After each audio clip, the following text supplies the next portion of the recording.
Thank you for joining us today as we kick off the 2021 Rally in Tally. I'm Steve Waterhouse, chair of the Central and Florida chapter.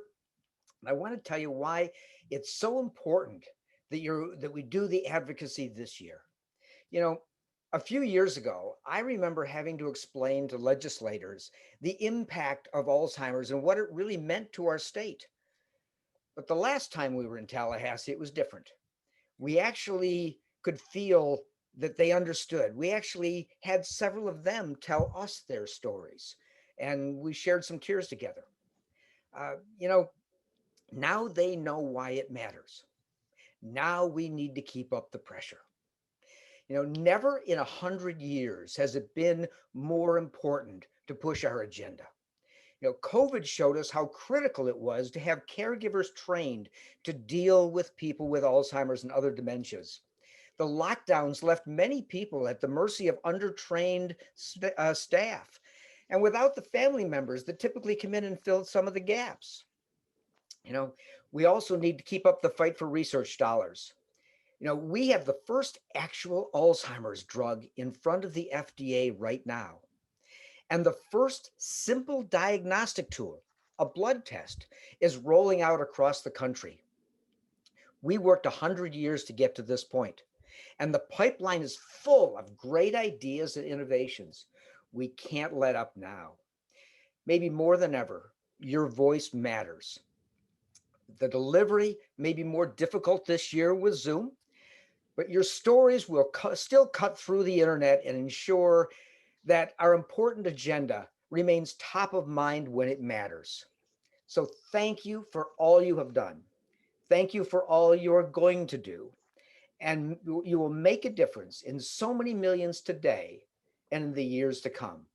So welcome to Rally in Tally. Michelle? Gosh, that was a tremendous kickoff. Thank you, Mr. Chairman. Steve Waterhouse, one of my favorite people to advocate with is Steve Waterhouse and his beautiful wife, Gina. So thank you so much for kicking us off in just the perfect way. And we're seeing chats already, Steve. So you're getting a lot of love already on the chat. Thank you so much for opening us up with those tremendous words of encouragement. And Steve is right. It's going to look a little different this year, but your voice is more critical than it's ever been. And Steve just told you why. So there's so much to be sharing today. This meeting right here is for you. We're going to talk to you about our legislative agenda this year. We're going to tell you all our priorities. Yes, Evan's right. Tell us where you're joining from today too. Make sure you put that in the chat and let us know where you're joining us from. We also have Secretary Prudham from the Department of Elder Affairs, who's going to offer us some words of encouragement as well. So we have a huge agenda for you today. One thing, what we're going to do is we're going to tell you about the priorities. We're going to give you a one-sentence snapshot of the priorities. Then we're going to give you a couple of bullet points to explain the priorities a little bit better. And at the end, give you an ask. So we're going to talk about a lot today. We're going to talk about these three key priorities that we're running, because this year we've talked about it being robust. I've used the word robust. We've talked about it being vibrant. Use the word vibrant. It's all of those things. We're going to put party aside, because Alzheimer's doesn't care what party you're from, or what part of the state you're in, or what part of the country or world you're in. Alzheimer's doesn't care if you're rich or you're poor. We know this is a top priority for us. We know that Alzheimer's is a key initiative for all of us, whatever party you're from. It's a nonpartisan issue and everybody can be on board about that.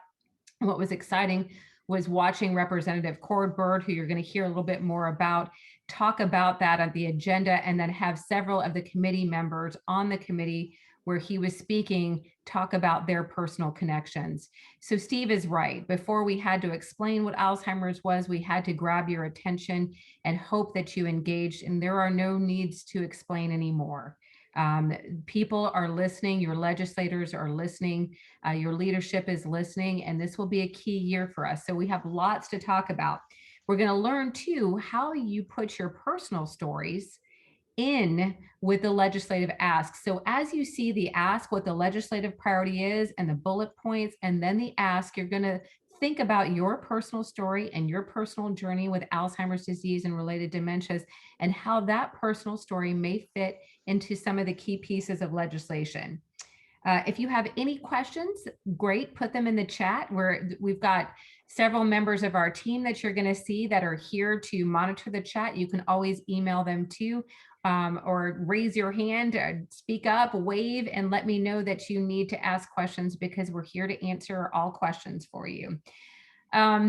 We've got a lot to cover, yes, but it's very exciting. So I want you to make sure that after this training, and if you need to see it again, we're going to have it recorded. So if there's some things you missed, no worries. If you're taking feverish notes, no worries. You're going to be able to see it again in a recording. But next week, it will be so critical for us, for you to join us live via live stream on March 9th, which is Tuesday. I will be at the Capitol. We will light that thing purple like we do every year. We'll light that beautiful old Capitol purple. I'm going to be standing on the Capitol steps with Secretary Prudhomme, and we are going to live stream to you all of the key initiatives we're working on live from the Purple Capitol, and I can't wait for all of you to join us. So you're going to see a host of videos and wonderful testimonies from our amazing advocates and ambassadors. And even, more exciting this year too, is we have great new legislative champions. So we've had wonderful people like Representative Will Hite and Senator Gibson and Representative Plakin, who have always sponsored great legislation for us. This year, we have a new host of people that are new legislative champions, anxious to be part of your mission, our mission together. So we have those to introduce to you as well, and you'll hear from all of them about why they believe this legislation is so critical.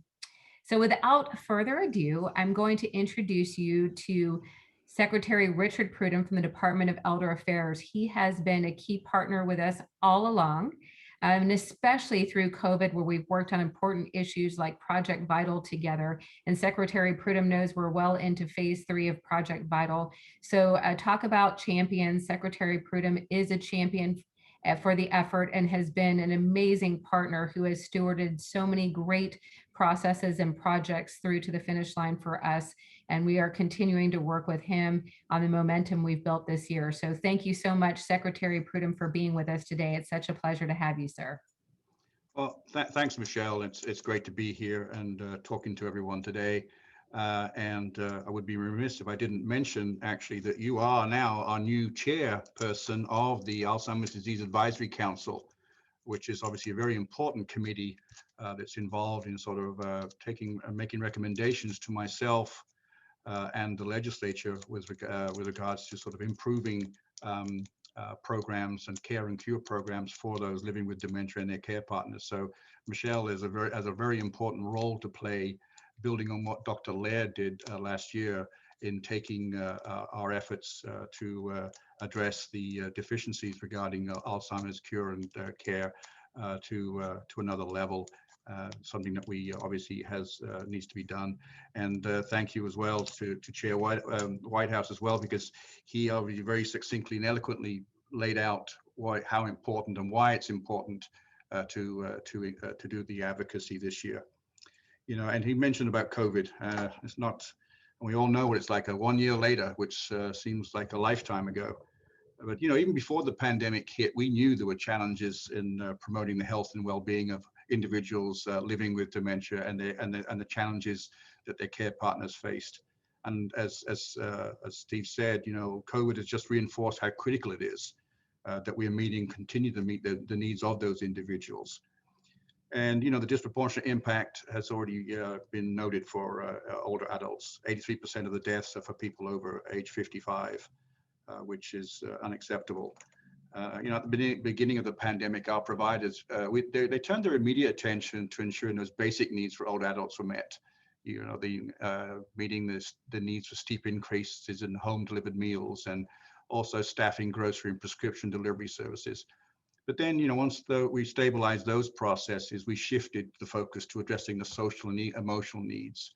And as Michelle said, brainstorming creative ways to address and help mitigate the negative health impacts of loneliness and reducing social isolation in ways consistent, however, with social distancing guidelines. And I think, since the pandemic began, it's been a constant and precarious balancing act between limiting the spread of the virus and the need for life to go on.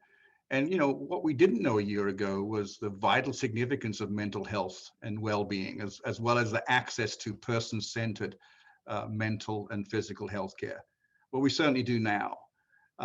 This self-isolation and the social distancing required from COVID has had a significant impact on everybody, but especially on people living with dementia and their care partners. And, we have seen firsthand how challenging the pandemic has been for families with living with dementia. That sudden closure of support and respite services, the separation from family and friends, excuse me, and the deterioration coming from all of this has led to families storing up huge amounts of emotional distress. And this will be felt long into the future. And I think that's why this advocacy is even more important than ever. And you excuse me while I get a drink. Obviously, either talking too much or not talking enough. I'm not really sure. It's what we call in England wetting our whistle. Much better. At 5 o'clock, that'll be different, but right now it's water. But as I said, advocacy is so much more important now. We must support our care and cure programs, and we must do everything to make our communities inclusive, engaging, and sensitive so that families can continue to live well after a diagnosis.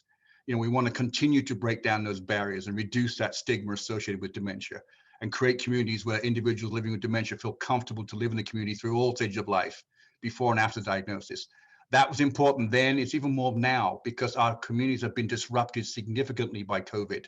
And so now is a chance to, as we rebuild and regroup and move forward, we want to make sure that this addresses the issues of people living with dementia. The philosophy is, as we know, you may have to live with dementia, but you should still be able to live well with dementia. And that is true now, and it will be true today, and it will be true in the future as well. I think of you advocates, and last year and the year before at Rally and Tally, it was such an incredible event, and seeing people sort of approach it with such passion and care and feeling was great to see. Someone quiet like Jennifer Braisted, who was hooping and hollering and dancing at the after event. It was kind of cool to see. You just sort of see all this coming together of all individuals of all ages, and male, female, young, old, and just coming together on a common cause and sort of and really just reveling in the fact that we're all in this together, and the hope for the future was palpable. And and seeing it's awesome to see. And those individuals who are living with dementia, they take great, you could see the pride in their faces, seeing their family members being part of something so powerful. And I think and to me it's a privilege to be part of that. And I'm so looking forward to next week, and I'll have a brand new mask to wear to make sure that I'm appropriately attired. But a purple mask. I'm still waiting for Evan to send me my own mask. Right now I have a plain old white one. It shows how low on the totem pole I am. But Miss Branham, I'm sure you can address that for me. Thank you. But seriously, I tell you, one of the best advocates, one of the strongest advocates, one of the most passionate advocates is a young man, and I say young because he's 60 years old like me, and talking about Brian LeBlanc. And I know that he is appearing on this, I say podcast, but it's not, it's our Zoom meeting. And he's on there with his wonderful care partner, Maureen. And I can't think of anyone, like I said, who personifies what a true advocate is. And I will take you back 6 years when we first formed the Dementia Care and Cure Initiative Task Force throughout Florida. We started off in Tallahassee. And we brought people together and said, we're going to do better for everybody that's living with dementia. Didn't mention the care partners then, because that was kind of like, we'll get to them eventually. And, we heard about from Sandy Halprin, Dr. Halprin, that we had this brash, not arrogant, I think he was affirmative, strong-minded individual who then lived in Pensacola called Brian LeBlanc. And we're like, well, we don't want anything to do with him. He's a bit too aggressive. We got God's work to do here. We don't need someone like that. How dare he suggest that someone living with dementia serve on a DCCI task force? What is he thinking? We know that people living with dementia can't contribute to this wonderful thing that we're working on. I mean, how wrong we were. And, as we slowly were herding the cats together and coming up with a real task force, we recognized that his passion to say, no, you need someone living with dementia to serve on a task force to be effective. We're like, oh yeah, that guy was right, duh. And that's why we have people living with dementia on these task forces. You have to, and their care partners. They know what it's like day in and day out. And I never forgot that moment. It's 6 years ago, which seems just like yesterday. And, I'm going to talk a little bit more about Brian in a minute. And because, he doesn't realize, but today I am most honored to be able to announce that Brian LeBlanc is being awarded here the Legislative Legacy Award for his great advocacy efforts. And there you may see his care partner, Maureen, who was in on the secret and will pay for that later to Brian, because this is a complete surprise to him. And, as he's looking at that award, and it's great to see someone surprised. I mean, the man is he's a man, he's making me upset now. Don't do that. Don't do that. Oh, I got a fly in my eye. Oh, it's something else. But let me tell you, the man from day one has said how important this person-centered approach is. And that is for every aspect of someone's healthcare, regardless of whether you're living with dementia or something else. You, whoever you are the center of your own healthcare plan. And he has said that from day one, and how right he is. And I tell you, I was in one presentation with him, and Brian gets up, and he's a ham with the microphone. It's hilarious. He loves that being on the stage. So he goes into his story and everything else, and people are sort of really, and all he goes, yeah, guess what, guys? I got 2 new girlfriends. And everyone the whole room just goes quiet. It's like, uh-oh. And I'm thinking, oh God, where's he going next? He goes, yeah, Alexa and Siri. And everyone just burst out laughing. But he goes, no, guys, you don't understand.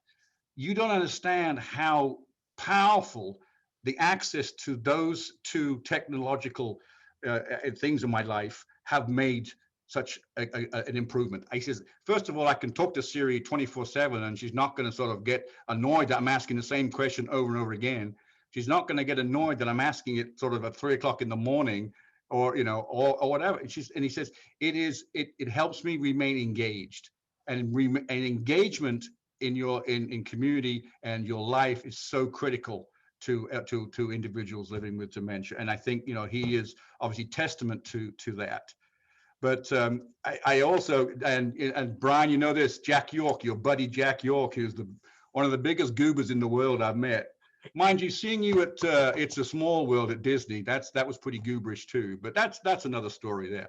But Jack York, anyway, he has this thing, and I know Michelle is going to send this out to everybody, but it's called Cruising and Crooning. And it's very much like James Corden and his car karaoke, the carpool karaoke that you've seen on TV. And so Jack and Brian are dressed as the Blues Brothers, driving down the road, and they're singing Sweet Home Chicago. Or rather, no, Jack's not singing, thank God. But Brian's, who's got a great voice. I was really impressed. And they're just boogieing down the road. They got a guitar player and a trumpet player in the back seat. And Jack's driving slowly, thank God. And then Brian's singing away. And it was absolutely hilarious. But Brian, I tell you, you got a good voice, man. I was impressed. But you've got to see that video. It's on YouTube. I know we'll make it just makes you feel good about stuff. And seeing Brian just embrace life and just have a good old time was it was really awesome. I could talk forever about it, because Brian and I, we before COVID, we'd sort of bump into each other and then just sort of remind each other who we were and stuff like that. And then it was just like there'd been no time since the last time we met and talked and stuff, and we just catch up and talk about what we're working on and everything else. But he always had that sort of same cheerful yet pugnacious focus on what needed to be done. And I in England, we have an expression for someone who is sort of the real deal, for someone who is sort of above and beyond a great character. And if you call someone a gentleman and a scholar, that is the ultimate compliment that you can give an individual. So with that, I am now going to turn it over to Brian LeBlanc, who is a true gentleman and a scholar.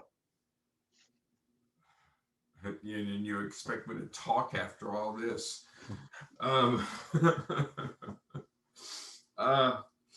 Thank you. Thank you. I'll get to you later. No wonder I had to wear a coat today. But thank y'all very much. It's I've always said that, I've been talking since I came out of the womb, and I now use it to be a voice for the people that no longer have a voice, but are still, living with some sort of dementia-related illness. Maureen and I do a Facebook Live every Saturday morning, and the responses that we get from people, it's humbling, because we're just talking about our lives and what we go through on a daily basis, but it reaches a part of them that they're going through the same thing. And they send us back these wonderful, wonderful messages of thanking us. And it's like, and me, I'm sitting here, just all I did was talk about things, and I didn't know that it made such a difference. And yeah, I'm at a loss for Brian words LeBlanc, speechless. Yay!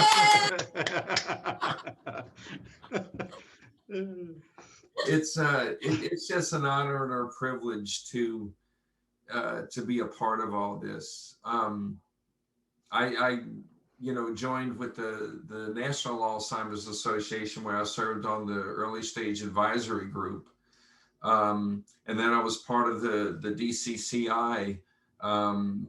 And when I was living in Pensacola, I could attend all the meetings in person, but I'm living in Clearwater now, and that would be quite a trip. But you get involved with these people who are so like-minded, and to hear their passion, to hear their stories, because everybody seems to have a story, and it just grows and grows and grows, and you're this part of everything. And I can't, I have to pinch myself sometimes from where I started from and where we are now, and it's amazing. And one of the first people that I met going to the DC, the AIM conference was Michelle, and I met her in the lobby, and I had talked to her a couple of times, but just her energy, her positiveness, it was just wonderful. Then I got, of course, to meet Evan, and wonderful guy, and taught me a lot. And then Secretary Prudhomme, who called me out at one of the speeches he was giving, introduces me and everything. And I didn't say too much, but I appreciated that. I did. And this is unexpected. I had no idea. It's hard to surprise you, sir. It's actually hard to surprise Brian, because he's on top of it, and so he knows us. But two, let me tell you how hard it is to surprise somebody in a virtual world, but to try to get it that way too. So I want to say thank you, Maureen, for helping us stay with the surprise. Brian, we were all fighting for who was going to offer you this award today, and it was easy do because Secretary Prudhomme really wanted to do that, to do the honors. But Evan and I were fighting him for that space today. Evan, did you want to say a few words to him as well? Because he's worked with you so much, and we're all so proud of to give you this award and love you so much, Brian, so much. Thanks, Michelle. Yeah, and I know we have a big agenda for today, so we're going to get to that. But real quick, Brian, I'm so pleased to go to DC with you those multiple years in a row and rally and tally. I mean, you're one of the strongest, courageous advocates. You're not just somebody living with dementia. You're so much more than that, and you truly give everyone who doesn't have a voice a voice. You're a beacon of hope. So thank you so much. Thank you for letting us surprise you. And I'm going to pass it back over to Michelle so we can get going with our webinar today. So I just want to thank Evan because all during this pandemic, he has checked in with Brian on such a regular basis. And I know how much you guys had to do, and it's been so meaningful. Thank you. Thank you, Maureen, and thank you, Brian. And Brian, just so you guys can see, Maureen, you and Brian, check out the chat box because there is so much love coming to you from all parts of Florida. Just well-deserved, young man, well-deserved. We're so thankful for you, and we so appreciate you. And we do say young because yes, Secretary Prudhomme wanted to make sure we did. I'm only 60. I'm only 60. That's right. So thank you. But I'd like to say, Secretary Prudhomme, thank you for presenting this to me and being a part of this. It means a lot for the four of you, or for the three of you, to be here like this, because y'all are the ones that kind of put me to where I am, and I love you all, and I appreciate it. Doing it more, and I look forward to doing it more and more and more. You're welcome. We love you, Brian. Love y'all too. Thank you. Oh, that is going to be a hard act to follow there, but we talked about words of encouragement. So Secretary Prudhomme offered you that, and then you got to see Brian, who has been with us for years. I've been with the organization going on 9 years, and he is just a true highlight of that. And I see all of your names giving him love. So thank you so much for all of that. So good to see you all here today. So with that, I'm going to talk to you a little bit about rally logistics and the week overview. So we have some of our advocacy managers and our public policy team. You see Evan up there on the screen already. Say hi, Ev. Of course, Jessica Sam's with us. Hey, Jess, thank you. Jennifer Braced and our own John Conley coming to you from Tallahassee. So there's so many cool things that we've gotten in store for you. A couple of things. So we're going to talk about phone to actions. Of course, I told you about the purple lighting ceremony because we want you to join us next week live from the Purple Capitol. So you can stream in live and watch us, and you'll see all sorts of great videos. And we are putting together a really incredible production and just taking the whole group and then some. So I want to thank all of our team members for putting that together. Please do tune in next week and make sure that you're spending time getting organized. If you can set aside some time for meetings, that would be fantastic too, because your advocacy managers have to do it virtually this year. And that is a whole lot harder than actually, believe it or not, than herding you through the halls. It's a lot harder to do this in the virtual space. And we know takes some time. So thank you for being so committed to them that you can sign up for meeting times. So each one of your advocacy managers are going to ask you for just blocks of time so we can try to schedule the meetings. Yes, you guys all know, because you've been here before at Rally and Tally, or even if you haven't, you know your elected officials are pretty hard to schedule meetings with. It's hard to get them pinned down. So we will be doing that. It's like a jigsaw puzzle that never ends, and it will end eventually when you get to your meeting space. So thank you so much for that. Again, purple lighting ceremony is 6:15 on March 9th. That's on Tuesday. I will be live with Secretary Prudhomme somewhere on the steps and for the purple lighting ceremony. We're hoping to have the governor with us as well. We will have some wonderful words also from the First Lady and several of your new sponsors that are joining us. I also wanted to talk to you, so we'll walk back to that. So first, I'm going to pass it over to Jessica Sam. She's going to tell us a little bit about meetings and team organizing. So thanks so much for joining us, Jess. Yes, hi guys. Listen, what we as public policy managers wouldn't give to have a beautiful set meeting schedule to provide you all with right this minute, but unfortunately that's just not possible. You know, we keep talking about how many things are changing in Tallahassee with this session and everything being virtual, but scheduling is not one of those things that have changed. So the meeting the meeting requests are out. The responses are coming in, but as in years past, most staffers will not begin scheduling the members' calendar until later this week, probably Thursday or Friday. That being said, we appreciate any and all time you guys can just reserve or set aside from us during the 9th through the 11th. And we cannot thank you enough for your flexibility. I know that it's hard waiting on this. It's such a big piece of the puzzle, and we ourselves are eager to get through it. So with that, keep in mind, or keep an eye out for communications from your public policy managers. As soon as we have the information, you will have the information. And with that, I'm going to kick it over to Evan for some really fun social media stuff. Thanks, Jess. So all of you should be, Michelle's going to be going over some physical swag items that we have going on, but I'm going to show you some of our virtual swag real quick. So I hope you can see me on the screen. Let me just share my screen real quick. Okay. There we go.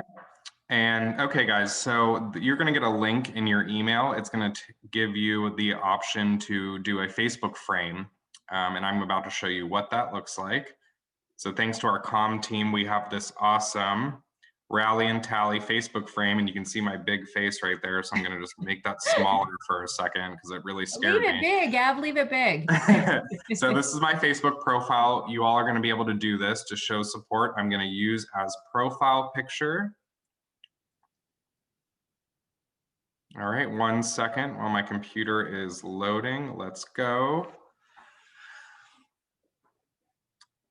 All right, and then the photo has been saved. So there you go. You can see my Facebook profile. I have the nice purple Rally and Tally ring around us. That's just one of the virtual swag items that all of you who have registered are going to be able to use right now. And then I'm going to stop sharing my screen and we're going to go back and I'm going to show you some other great swag items real quick. There I like how you called it social swag. This is virtual swag. That's what we're doing virtual this year. Swag. So all right, so now I am going to show you some other great backgrounds that we're going to use real quick. We'll be able to use these in our meetings and you'll get this all after our webinar today, so don't worry. So we have 3 awesome virtual backgrounds. You can see this one right here. We got our logo, we got the bill numbers, we got everything going on. We have this one right here, and I hope you all can see that. Again, we have our bill numbers. So if you're in your meetings and you're talking about your bills and you might forget which one, you have your numbers right here on the screen and the members can see that as well. And this is actually my favorite background. So you have the, and I'll just duck down so you can just see it. There you go. We got the capital in purple. Again, we have our bill numbers. We have our Rally and Tally header right over there. So that's just a couple items that you guys are going to get. So stay tuned for that. We will send that out via email very shortly. And thank you all for being on the call. And I think I'm just going to turn it back to Michelle to talk about our physical swag packages. So thank you guys. I like social swag. We're staying with that. I like that. That's great. Yeah. Yep. So Ev, if you could give me back the screen for just a sec. Oh, wait. Okay, here I am. So this right here is a purple package. The great thing about this purple package is it was done with lots of love. So we packaged it here at our local Alzheimer's Association office, AKA my house, with my 12-year-old son. Evan, Jessica, Jen, everybody was involved with putting this package together. So you guys, every one of us that have signed up for Rally and Tally are going to get this great purple package. In it, you are going to get my favorite thing, which is the state champion guide. And this is so fantastic. So it's got everything you could possibly want to know.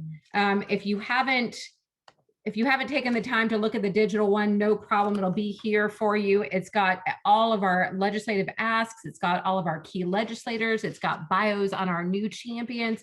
What else? It's got how to do all your reporting. It's got all of the information on all the social stuff that Jeb's my husband, Evan, that Evan just mentioned. So anyway, everything about virtual meeting tips and tricks, so much stuff. This is my favorite thing that we do all year. Love the state champion guide. So each one of you get one of these, signed, sealed, and delivered with love.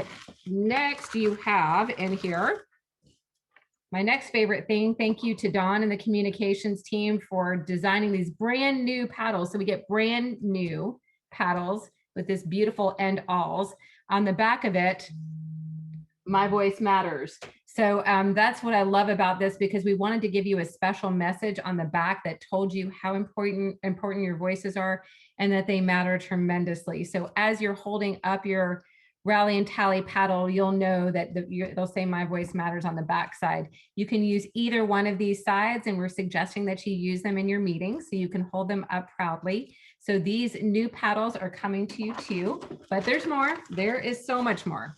Then you are going to get this. So we made our own sashes, because sashes, the printed sashes that we get for farm are really expensive, and we're all about saving. So Evan, thank you so much for cutting 200 sashes. And you will get this beautiful handmade purple sash. I'm going to step back, but you're going to wear it for the meeting. See, I'm really short, so I'm going to put the camera down there for a second. But you'll see this. It comes with a pin, a little safety pin too, to put it on there. So these look great. So we've tested them on camera. The purple is really nice and bright. You can put it with your little brand new paddle. But here's the best part. Look at that. Brand new pins, brand new pins. Are these gorgeous? I love these. Again, thanks so much to Don Wade for creating them, but you can pin those, and look how beautiful that looks on camera. So while you guys are doing your meetings, we wanted you to know that we're with you every step of the way, and we wanted you to have some love from us, something brand new, something different, something exciting, because we really needed everybody to feel energized and refreshed. So here you are with your handmade sash and your new pin and your paddle. So that, and most importantly, for if you forget everything we've talked about today, your champion guide. So can't wait for you guys to get those. If you don't get those, make sure that you contact your advocacy manager, because we want to make sure that you do. Like I said, 200 of them packed with love from us to you. So that is your swag bag. Next, I have the honor, we usually have someone, so this would usually be a really cool dinner where we're sitting down and we're having some great food and some drinks and listening to all of our advocates and getting to interact with people we haven't seen in a while. So that's a little different this year. So we wanted to keep it as interactive as we possibly could. So I wanted to bring to you a very, very special lady who immediately stole my heart when I got to meet her. She is a tremendous advocate, an amazing voice, such a caring. Every time I watch her talk and watch her videos, I'm just so thankful that she is on this mission with us. She's a tremendous person. She's here to tell you why your voice matters. So next I give to you Deb Job. Thank you so much, Deb, for joining us.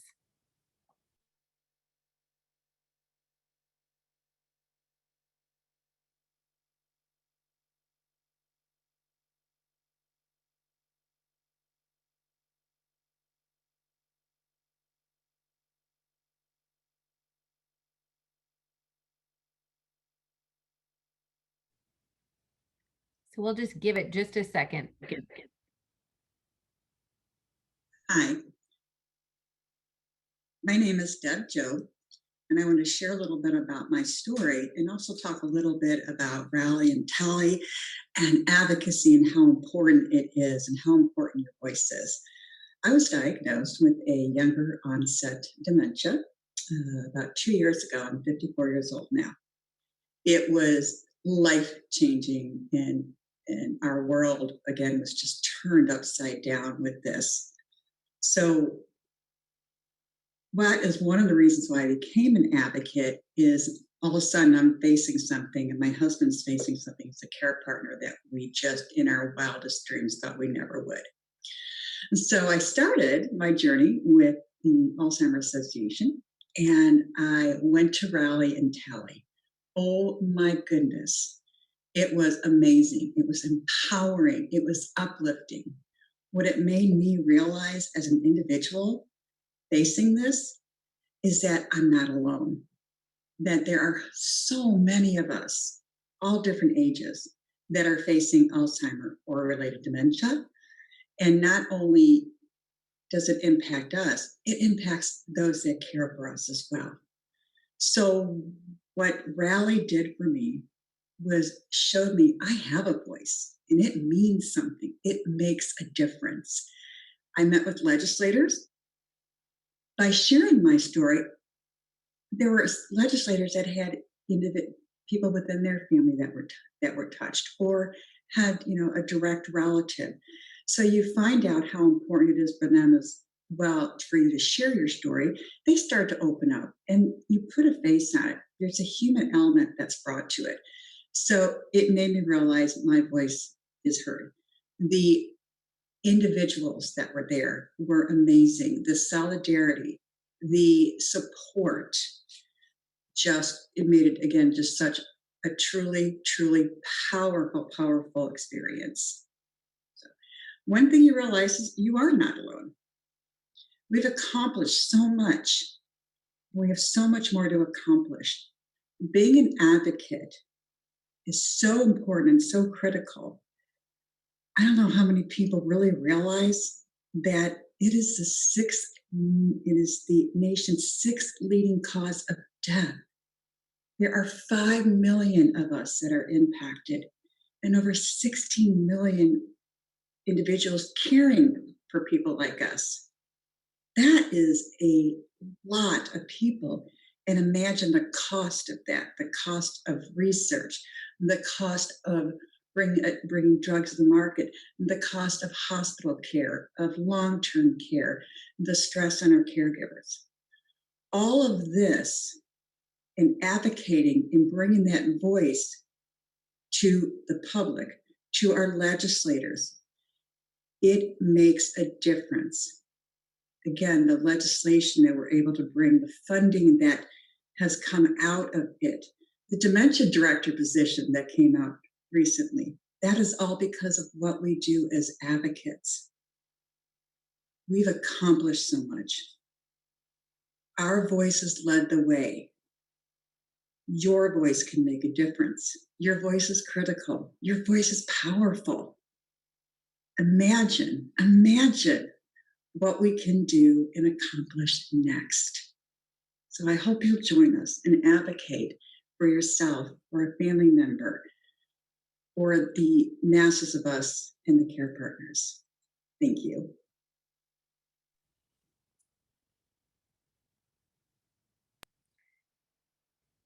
Some very powerful words from Deb. Thank you so much for joining us, Deb. Thank you for advocating and doing everything that you do to keep us going.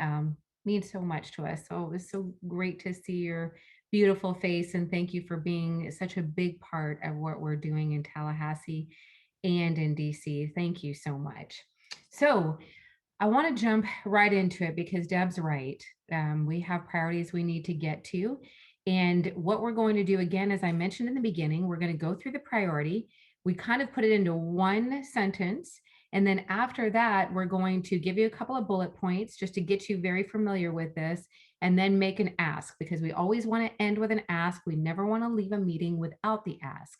So we have our Senate bill at 634. And for those of us that have been around, Senator Audrey Gibson, who we know really well and is a tremendous champion, she is sponsoring this bill with Senator Dennis Baxley. So a truly bipartisan piece of legislation. It's House Bill 309 with Representative Cord Bird. All of these people super committed. Representative Bird was in the committee yesterday introducing our legislation and our amendment to it.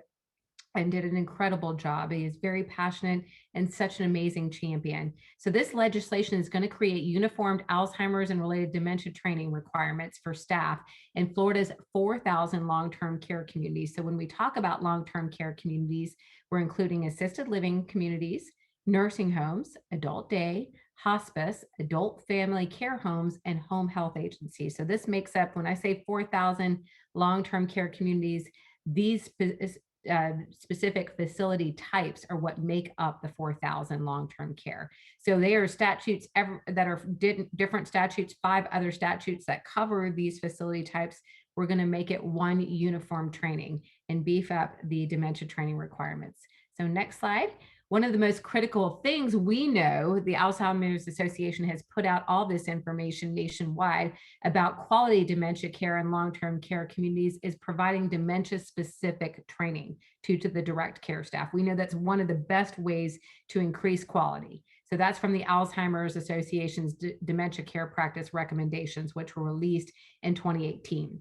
So direct care staff, we all know this because we've all been a part of this, and it's been a part of our journey to talk about this, that we all know direct care shape really the daily lives of individuals living with dementia in these long-term care facilities by providing activities of daily living. And through those very close interactions, the direct care workers gain an in-depth knowledge of the individuals with dementia, including their preferences, their behaviors, and what they really care for. So these direct care workers are so critical to quality of life. So this legislation is, again, going to unify 5 different statutes into one training requirement in these various long-term care communities. So it'll be cohesive and easy to streamline the process, make the process a little bit more simple, easy, cohesive, and beef up the training a bit in these facility types. Next slide.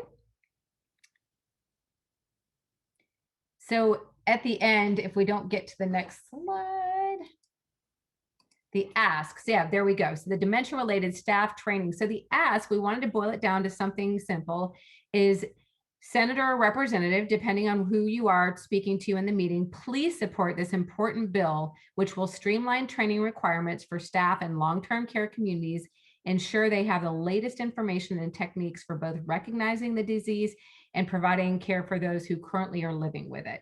That sounds like a mouthful, and that's okay. That's okay if we don't get it, but that's where we want to stick with the ask. So if we forget some of the bullet points, if we forget the actual legislation, if we forget the bill sponsors, we want to make sure we make an ask at the end and we make that strong.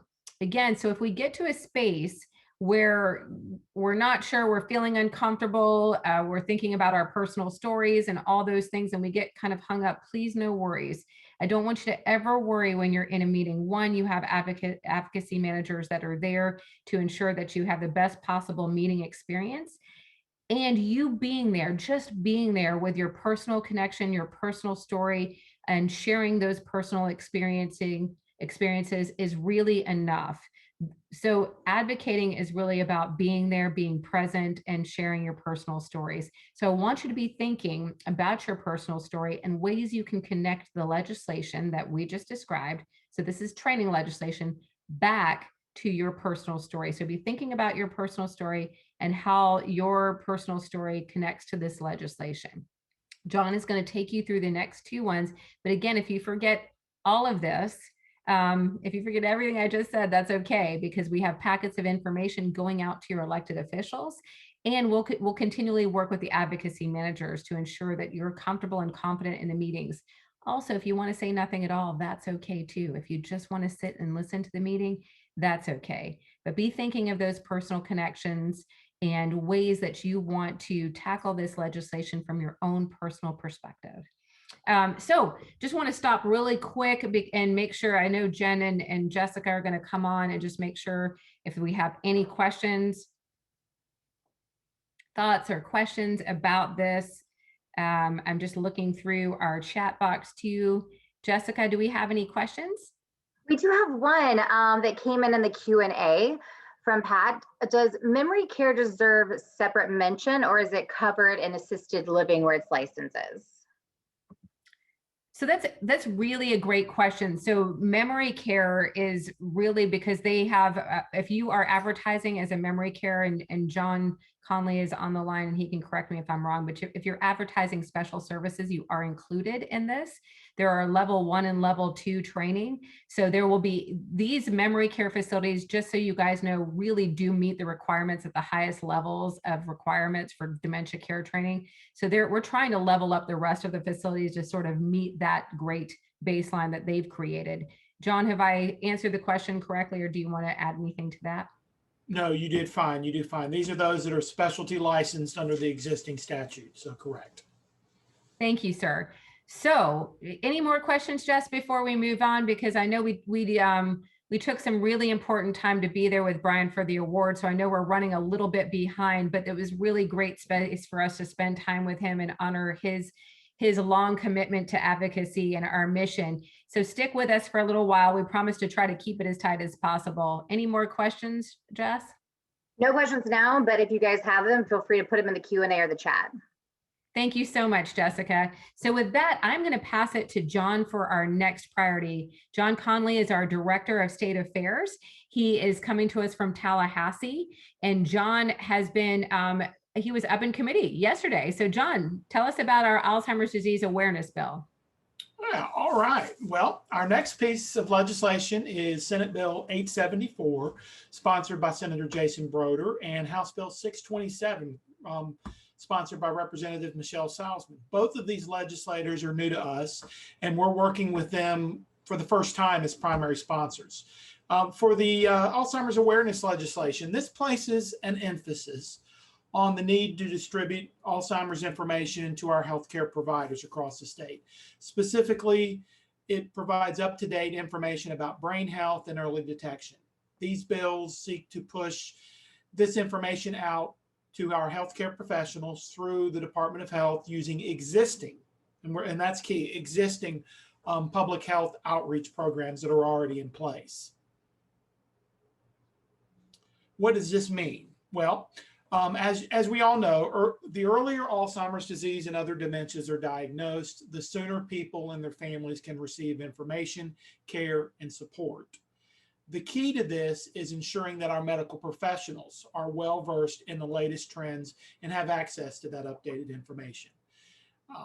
The association facts and figures showed that 94% of primary care physicians, when they were queried, stated that they recognize the importance to assess all older patients for cognitive impairments. Yet fewer than half of those asked say it's part of their standard protocols to do so, which is troubling on its own. As we indicated, this bill seeks to disseminate information to our medical professionals, for the most part, doctors and nurses. This information will be developed in consultation with the association, the Department of Elder Affairs, and the Department of Health. As Michelle said, at the end of each meeting, we want to wrap up with our ask again. For Senate Bill 874 and 627, it might sound something like this. So, Senator, Representative, we need your support for this important piece of legislation, which emphasizes the need to provide Alzheimer's information concerning brain health, early detection, and early diagnosis to Florida's primary care providers and healthcare providers. Okay, are there any questions on this one? So John, before we do that, so what I was remiss in doing here, I'm telling you all about, I could blame it on our video, but that's not the case. It's all my fault. We want to go back. So we were talking about your personal stories. Again, you as the advocates, John and I and Jen Braystead and Jessica and Evan, your policy team knows these policies inside and out, knows these legislative initiatives inside and out, but we're not really the voices that matter here. So we carry that water all throughout legislative session, but what is going to be critical is your voice. Your voice is going to matter. And I think it is going to matter even now more than ever before, because it's going to be hard to cut through a lot of noise. A lot of conversation about COVID has been kind of engulfing this conversation for so long. Your voices being with these legislators, especially when they need to hear from you, will be critical. So cutting through some of that noise, even if we're doing it in the virtual space, we believe as a team is going to be one of the things, if not the most key thing, that gets us over the finish line with these important pieces of legislation. And they're really important. If COVID did nothing, it cast a spotlight on our long-term care communities and begged us to look at the quality level of care and the safe level of care for our long-term care communities. As John just mentioned, that Alzheimer's awareness piece is about helping our primary care providers and those healthcare providers that are with us at the beginning of the journey, when we're most afraid, most nervous about our health, that they are better equipped, more educated, and more aware to have Alzheimer's disease and related dementia information to get them in the right space to make an early detection and early diagnosis. So I talked to you about your personal stories and I want you to think about them. So I'm going to say, let's back up for just a second and hear from Laura Old, who is one of our ambassadors, a tremendous person. I just love being with her in our travels. I'm so incredibly thankful for her. And now when I see her face, I want to cry because I miss her so much. Laura Old. Hi, I'm Laura Olt, and I live in Jacksonville, Florida. I'm a volunteer advocate and ambassador for the Alzheimer's Association. My mom passed away from Alzheimer's in 2011, and my sister is currently living in the very late stages of younger onset Alzheimer's. My mom and sister's journey was very different living with the disease. One of those big differences was your experience living in long-term care facilities. My mom lived in a facility where the staff was not trained on Alzheimer's. And really, all of her basic needs were only met. That's all it was. She was fed, she was bathed maybe once or twice a week. And she was always dressed when we went to visit her. But really, that's where it ended. When we would visit her, she'd just be sitting in front of the TV, or she'd be sitting doing nothing at all. There was really no engagement, no interaction, no kind of, fun or activities, when we went and visited her. Now, my sister, she is in the same type of facility as my mom. However, her staff is trained on Alzheimer's. And I'm telling you, it is quite a difference. Every resident is showered every single day. And every resident is encouraged to exercise. They may go walk in the backyard. They may tend to the vegetable garden that they have there. Or they may use this pedal device where they can sit down and pedal and strengthen their legs. They can take that device, put it on the tabletop, and strengthen their arms. But you know what? Those kinds of activities, they cause a lot of aggressive behavior. But since their staff is trained on Alzheimer's, they can manage through those behaviors and make all those activities much smoother. I'm telling you, it's like a hub of activity when we go there. There's so much interaction and energy and engagement between the staff and the residents. And you know what? Those residents are treated with respect and their quality of life is so, so much higher. It's just incredible to see. And the caregivers, some of them are just less stressed because they understand the disease. And I'm telling you, there is nothing more comforting than knowing that your loved one is taken care of by someone who understands their disease, who understands their behaviors, and knows how to work through those difficult times.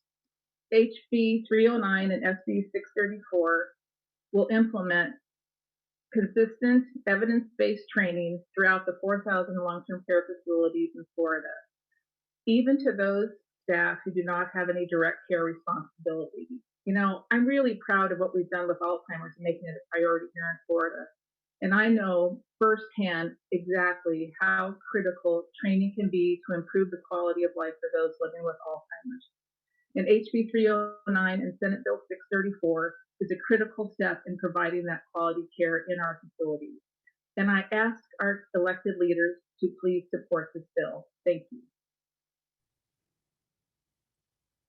So you heard, Laura, thank you so much. It's so great to see you. I want to hug you right now. I wish I could. Next, we're going to hear, so Laura, you heard her story and how she paired it with the legislation. So now we're going to hear from Doris Sanders, her story, and how she'll pair it with the legislation. So I'll give Evan just a minute to cue that up. Hello, my name is Doris Sanders, and I'm an advocate for Alzheimer's Association and a former caregiver for my husband who died of end-stage Alzheimer's disease. When Joe was first diagnosed with Alzheimer's disease, I didn't really know what that meant. We were told that he had the disease, but not what we should do next. So I began an extensive search for information, found no help with his neurologist's office, and struggled for many, many months. I was not the only one. I know many people who have struggled with the frustration of trying to get a diagnosis and a care plan. Finally, I contacted Alzheimer's Association, and there I found that there was support. There were resources available. There was education. They were just not widely known, and too many people, including the medical personnel, were not aware of the full extent of the disease and what caregivers needed to know. Awareness is much improved now, but still lacking in some areas, including medical personnel. For example, the Florida legislature and departments of our state have been so helpful in supporting Alzheimer's efforts, such as the Brain Bus and other resources. Also, Medicare will now pay for an appointment to devise a care plan. However, many of the resources are vastly underused, especially in diverse areas, which shows us that awareness has not yet reached the point that we need. That is why I'm excited about a new bill that will build upon and increase that awareness in the vital area of medical personnel. House Bill 627 and Senate Bill 874 will require the Health Department, in partnership with the Department of Elder Affairs and Alzheimer's Association, to provide information relating to creating awareness about Alzheimer's disease and other dementia disorders, as well as information regarding early detection, timely diagnosis, utilization of assessment tools, resources available through Medicare, and risk factors for dementia. Medical personnel should be the first point of information for people who are diagnosed with Alzheimer's disease. I feel sure these bills will pass the House and Senate if we offer our support and inform our legislators and their constituents of the importance of these efforts. One more step toward reaching our goal of a world without Alzheimer's disease. Doris, oh my gosh, I just want to hug you too. So just seeing you guys is just choking me up.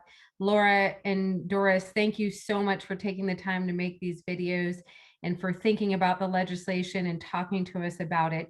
I'm going to bring on Jen Braisted really quick, just to give us, Jen, any questions or thoughts about this awareness bill that Doris just talked about?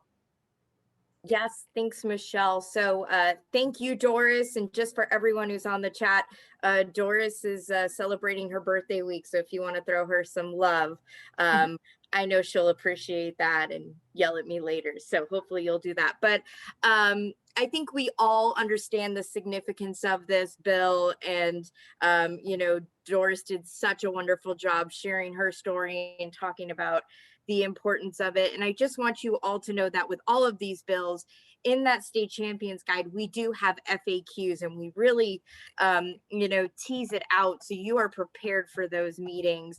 But one thing that I feel like maybe coming into your head right now, especially our federal advocacy people, is, you know, how is this different from Improving Hope? And, you know, what's the similarities there? So this really is working off of that. It is expanding the healthcare providers that we do provide that education to. And we are educating them as part of it, the CMT, the CPT code.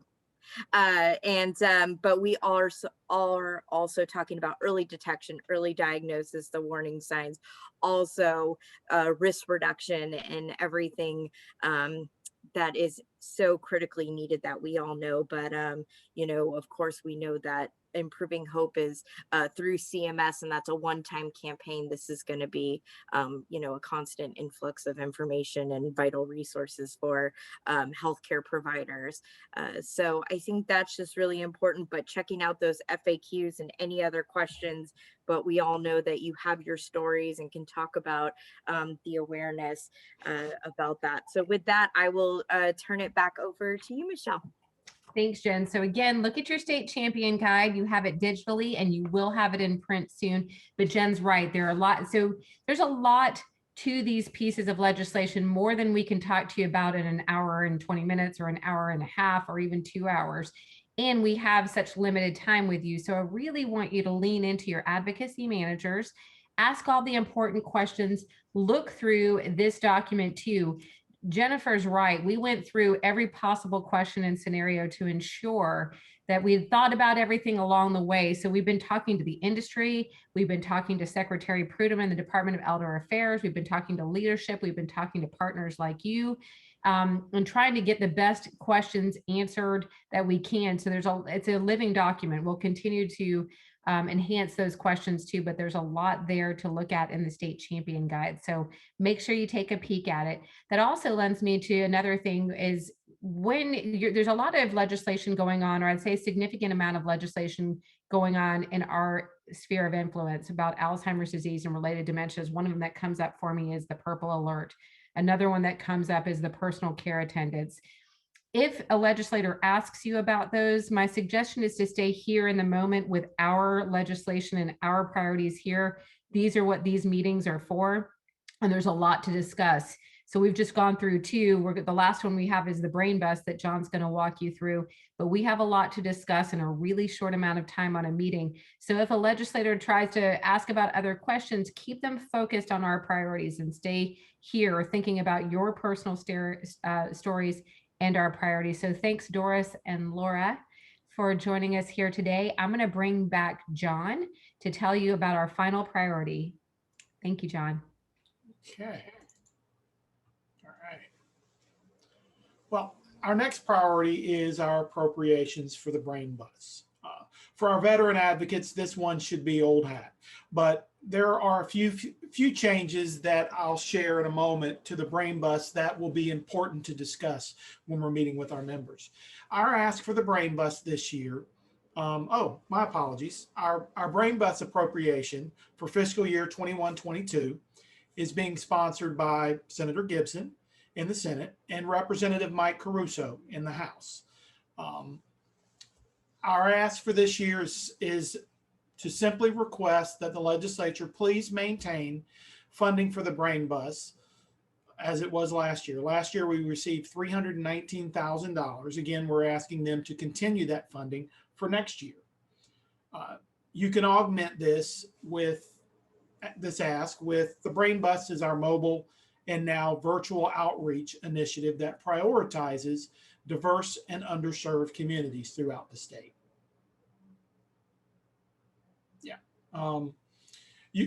For this year's ask, we are asking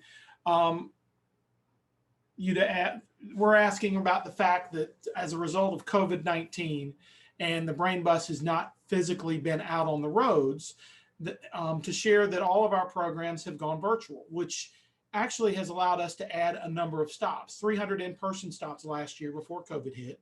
But since then, we were able to do 120 virtual education presentations in 2020.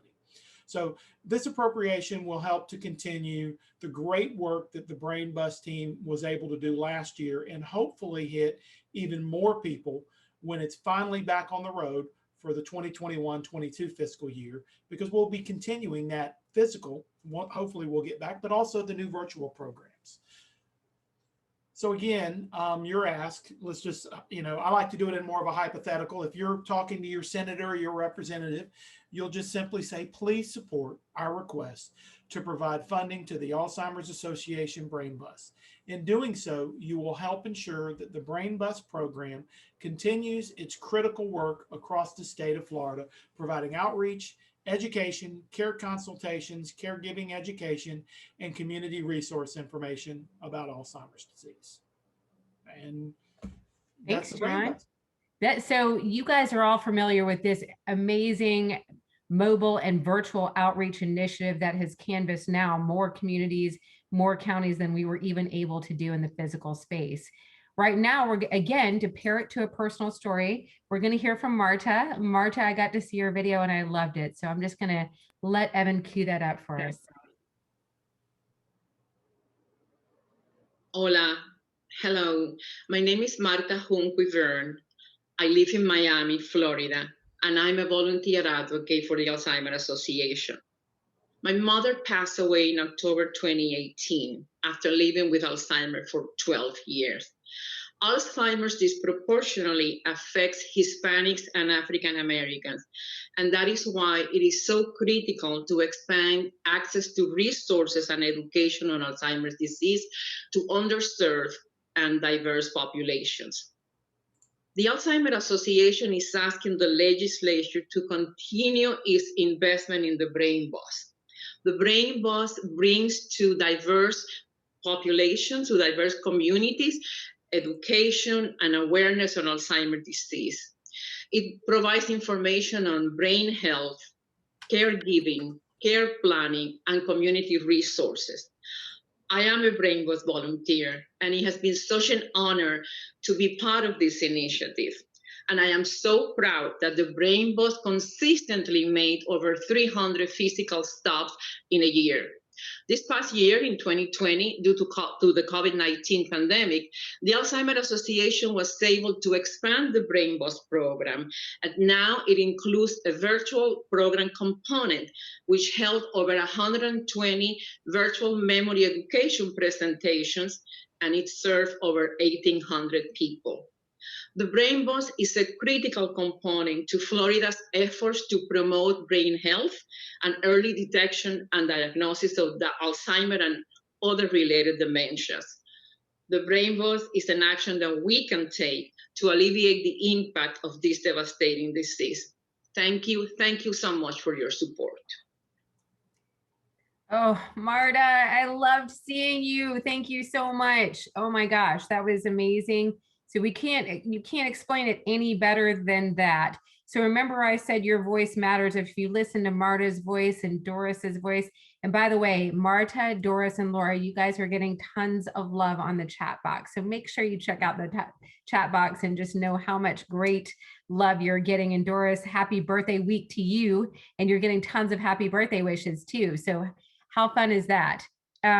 So again, you can see how these personal stories and these personal connections matter so much. So I want to make sure that you be thinking about that personal story, again, how it connects to the legislation.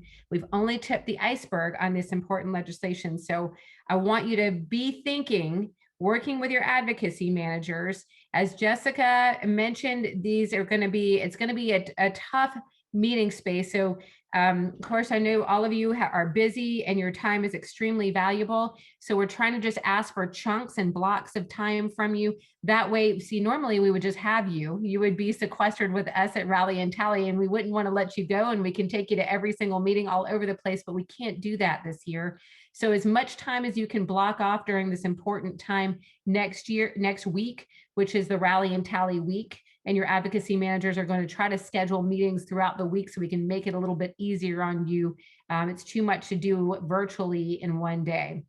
So that leads me to the end of our time together today. I'm going to remind you the forum event is that. So the forum, we're talking about Rally and Tally, but the forum is actually coming from live from our DC office. And our second forum event is going to be happening this Thursday, March 4th, 7 to 8 p.m. Eastern Standard Time. And we're going to be training on federal priorities. So this is an advocacy week, people. You're having your state priorities and all of your state legislation. And then on Thursday, you'll be getting to talk about your federal priorities and the things that we're doing on the federal level. So we have not rested a minute. Working on the community level, the state level, and the federal level. Lots going on. And to make sure that you tune in to see live from the Purple Capitol. We will be turning the Capitol purple. Oh, thank you. So Keely, where do we register for forum? If you're registered already for any of the forum experiences, you're already registered for all of them. So that kind of helps. So if you were registered for the first one, you're registered all the way through. If not, your advocacy manager, we can certainly put the link in the chat box, and your advocacy manager can make sure you get registered for Thursday. If you didn't go to the first one, if you went to the first one, you're already registered, if that helps. So that leads me to March 9th, where I will be joining Secretary Prudhomme live from the Purple Capitol. We will light it up purple. We're not going to stop just because it's COVID. We're going to still light it up and come to you live stream from Tallahassee, light the whole Capitol purple. Hopefully, like I said, the governor will be with us. Certainly the first lady is going to be with us. So a lot of great opportunity. You're going to hear from all of those new legislative champions we just introduced. So please do make sure you join us on this really important occasion to experience all those priorities again as we talk to our legislators, leadership like Secretary Prudhomme. So it's going to be a really great time, and I hope a really beautiful, I know a beautiful production for everyone. The most important thing as after we do this big purple lighting and we celebrate the fact that we're on this journey together and we've created so much momentum, as Brian LeBlanc mentioned earlier on when he took his award, and where Steve mentioned when he first started us today together. I keep thinking it's the evening. When he started us today together, he said that the first time in 100 years, we are where we are, and it's all due to this kind of advocacy and the momentum we've created. So we've harnessed some tremendous energy. We want to continue that energy. We want to do everything we can with the energy that we have, that you have created. So join us for that. Please make sure you join us for meetings if you can with your elected officials. They will be actively listening and engaged. And if you have any questions about anything, please don't hesitate to reach out to your advocacy managers, to me if you need to, or any of us on the public policy team. I want to thank Secretary Prudhomme, who's there up on your screen, for being with us today. I appreciate Brian LeBlanc and Maureen, and to Doris, Laura, and Marta for sharing their personal stories and connecting that with the legislation.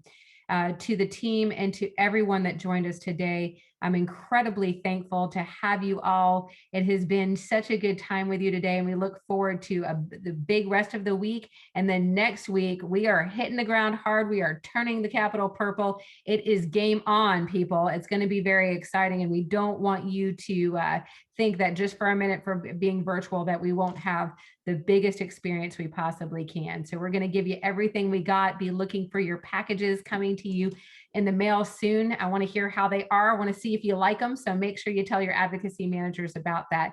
And if I'm just going to offer up to the team, anything else we need to share, team? We're all good? Okay. Thank you so much for your time today. We'll look forward to spending way more time with you in the week and next week to come. Have a great rest of your week. Appreciate you all.